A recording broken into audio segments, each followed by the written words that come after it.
work. Ah, mother trucker. Okay, well, got that.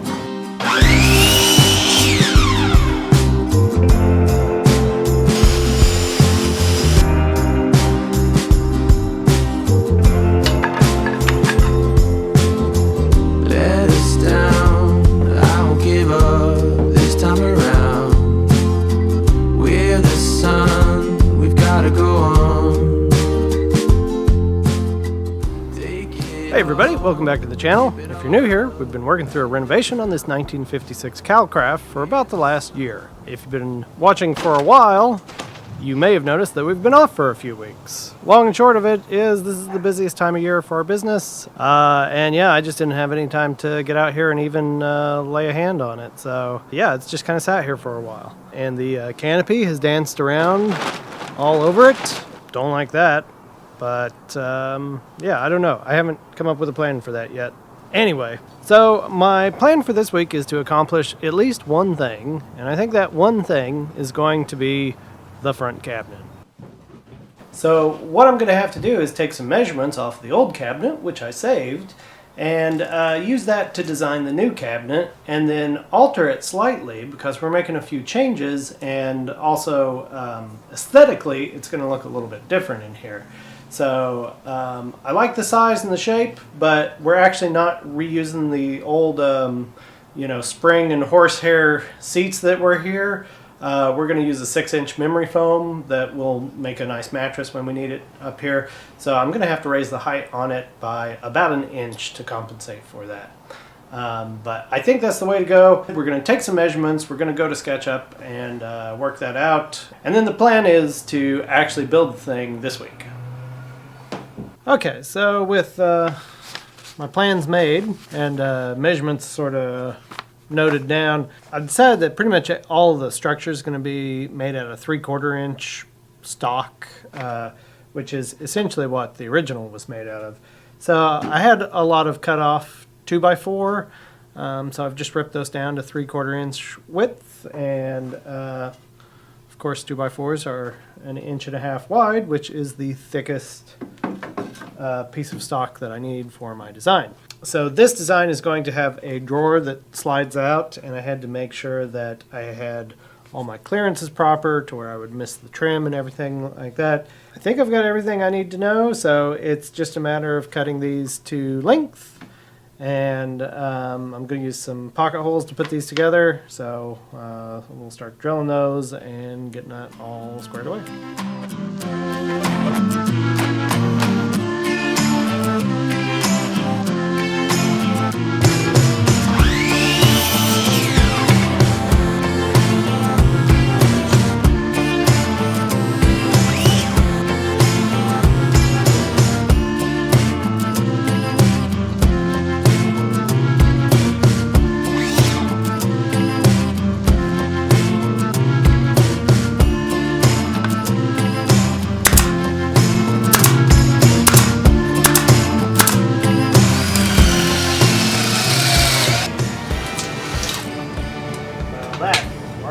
Ah, mother trucker. Okay, well, got that.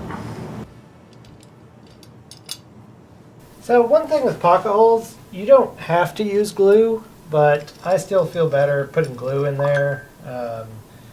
Part of the reason for pocket holes is it's a reversible type of joinery, but I find it's a better way to screw things together than just running straight through into the end grain all the time.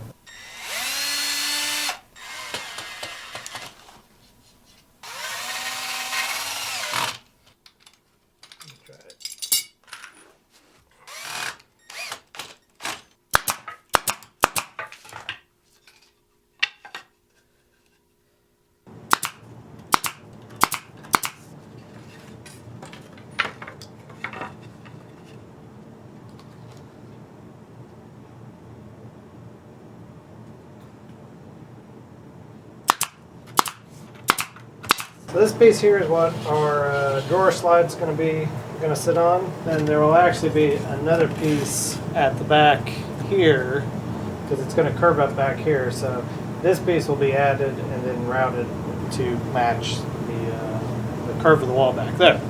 Okay, just gotta put the rest of it together.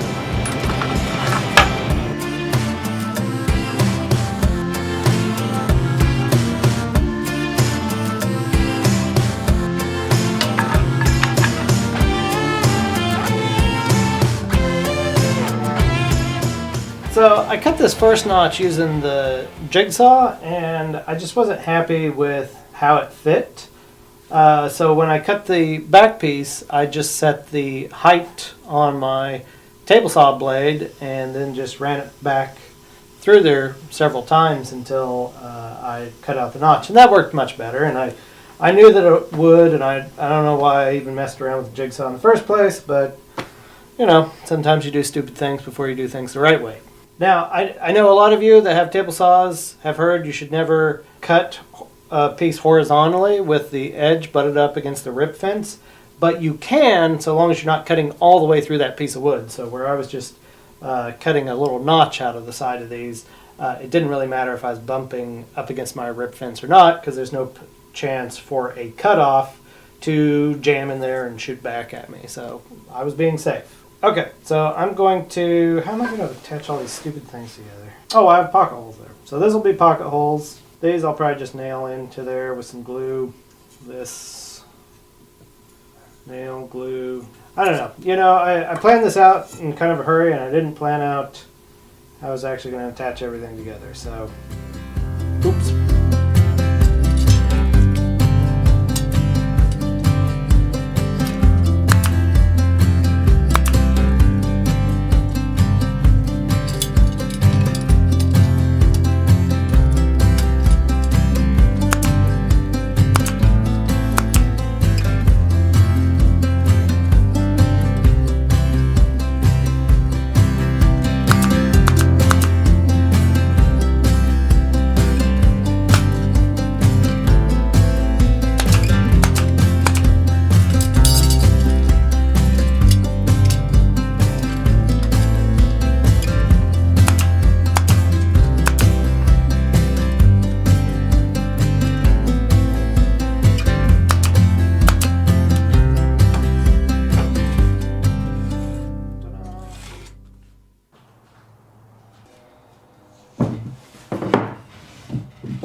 Where it's going to go.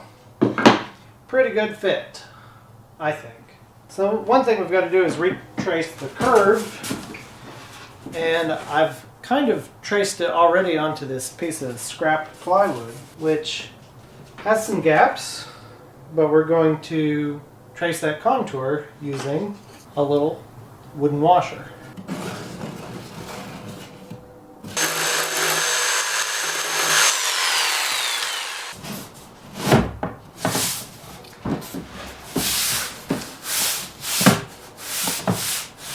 Pretty good.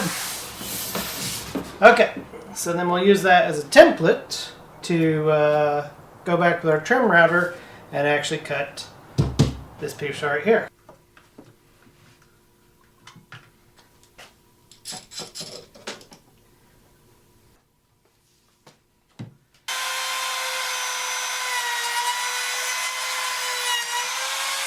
Okay, so I made my template out of this 1/8 inch stuff. And I should have transferred it to 1/4 inch so I had a thicker piece to cut against. Fortunately, I left my good piece a little bit long, so.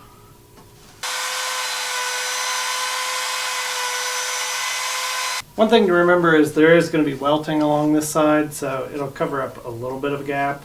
I'm going to sand that a little bit, I think, before I put it together.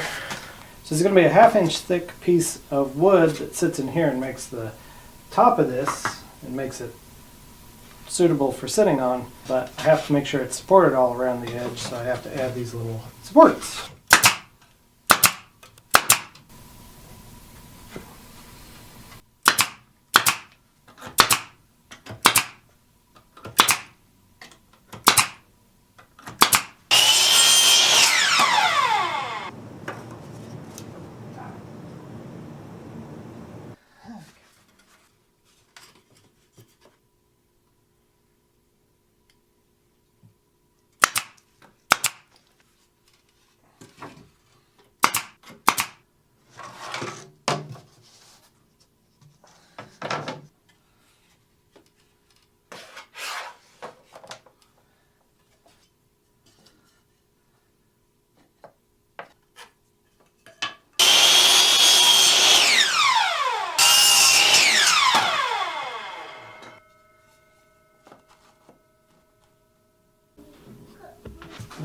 What's that, bud? Oh, you don't like the sound of the saw? Well, I would love to have your help, but I'm... Hey, no, don't come down the stairs, bud. I don't know that how. We get something bigger and stronger to make this thing straight enough. And then I make it straight and big. Okay. Can you turn that switch over there? No, that switch didn't go to anything anymore. Can you turn it on, see what it does? No, we're not going to do that.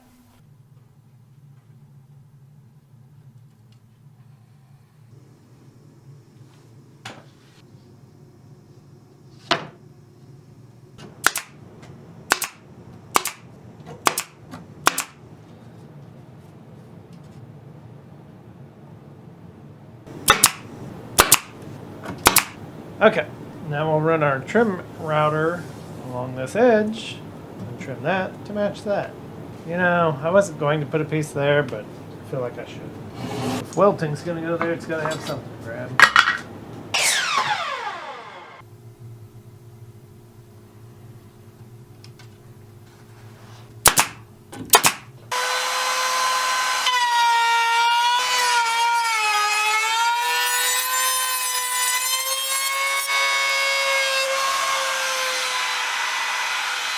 Okay, so I did a bit of cleaning in the basement today so I could go to the hardware store and get some wood to make the rest of these drawers out of.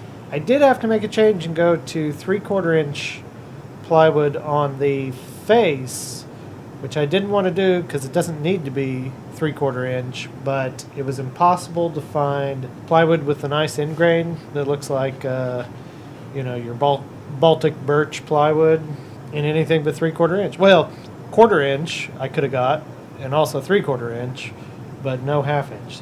So I bought what I could to do the box and the faces, but I'm going to try to get the boxes built first, and then I'll worry about the faces later. I also got some drawer slides. It's always a good idea to read your instructions before you go and build your box and everything, because you've got to have a 1/2 inch clearance on either side for these slides. So with all that in mind, my little diagram made, I'm going to try to get some cuts done and assemble this drawer.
Okay, so I did something kind of stupid when I was cutting those. When I cut these channels for the base to go in, I measured them to be 1/4 inch, because I was like, well, I'm going to put a 1/4 inch piece of wood in there. Well, keep in mind, 1/4 inch plywood does exist, but most of the time 1/4 inch plywood is actually slightly smaller than 1/4 inch, because the sanding process, when they're manufacturing it, takes a little width out of it. So my slot is too big. So what I'm going to do is I'm just going to add a few little pieces to sort of thicken it up to the base on the bottom side where you won't see it, so that I don't have to completely recut those panels. It's another step in the process, slows it down a little bit, so, you know, measure twice, cut once, that sort of thing, or maybe actually measure before you cut. So one thing that I kind of hate on cabinets is when the inside of them still feels rough and unfinished. So I'm just going to hit them real quick with my random orbital sander and make sure that the inside faces feel nice to the touch.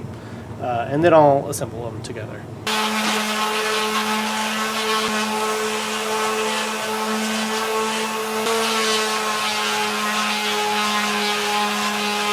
And I'm just going to do some pocket holes in the face where it meets the sides.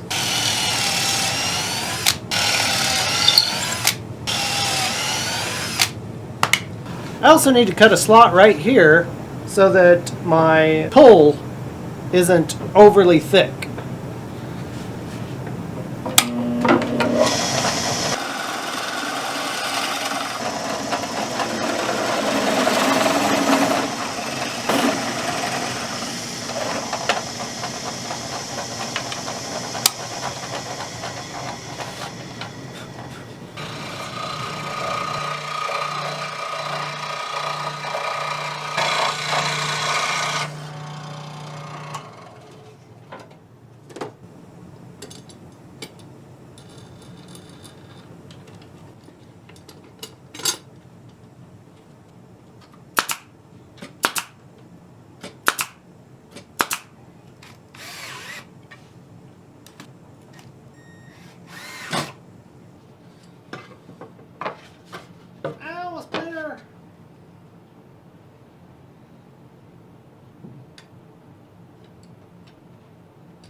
So when it comes to putting your slides on, I would just follow your manufacturer's directions, and if you screw it up, hey, you can probably redo it. I will probably screw this up. But yeah, let's see how this goes.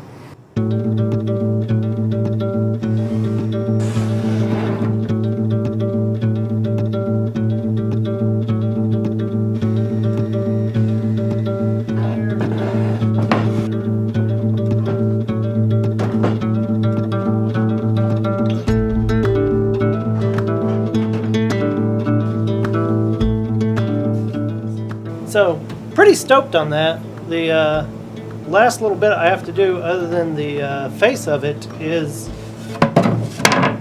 to cut some 1/2 inch down that's going to make the top of it.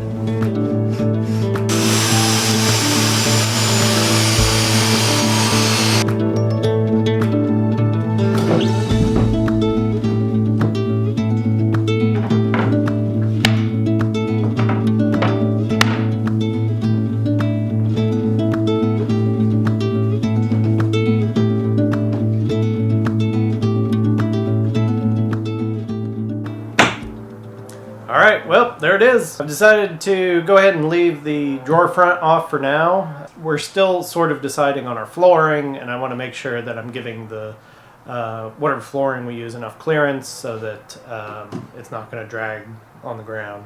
I still have a little sanding to do on this, which I'm going to leave until I'm ready to finish it when the weather's nice outside and I get the sprayer out and give this a good coat of polyacrylic.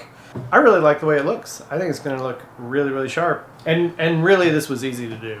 So thanks for following along. I hope you found this video interesting. And if you're doing a similar build, I hope you maybe got some tips or ideas or something out of this. Make sure and like and subscribe and hit the notification bell so you find out as soon as the next video is posted. And we'll see you in the next one.